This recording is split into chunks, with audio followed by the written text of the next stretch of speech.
And so that's really what I'm just going to talk about is what we're seeing in terms of gaps of service and what people are telling us that they need.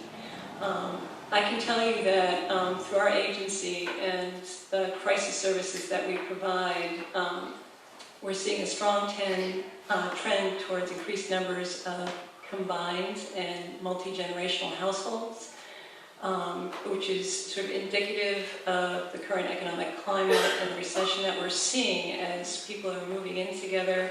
You have folks who are older or disabled moving in with their younger children, or younger adults who are just getting started and struggling, who are moving back in with their parents. And so much larger households are coming to us with more pressing needs. We're seeing more folks who are struggling with not just unemployment, but sort of dim prospects for finding employment.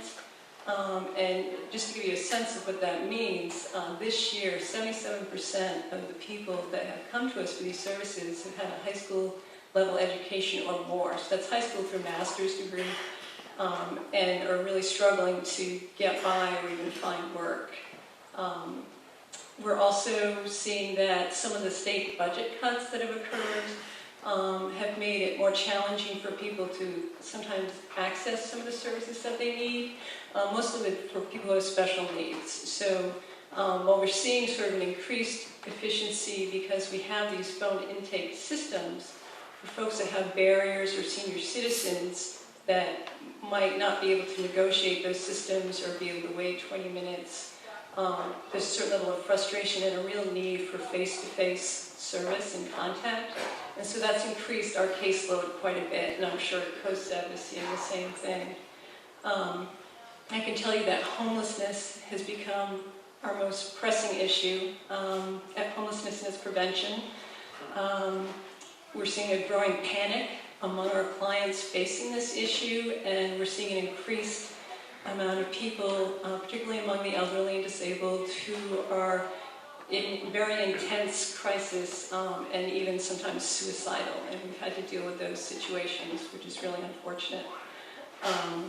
I can tell you that 3 times the amount spent on housing emergencies, but we've spent 3 times the amount on housing emergencies since 2006. Last year we spent $165,000 just addressing those issues. And that's a 69% increase just from last year. So that's very intense. And we're right now at the point where we're doing our 5-year strategic plan. We do it every year, but we have a major one that we do for the community that lasts 5 years, where we really sort of look at our programs and see how we can best serve the community. And we've already had those out there since April. And actually, there are some downstairs, so I'm hoping people here will fill those out as well to let us know what you think your community needs.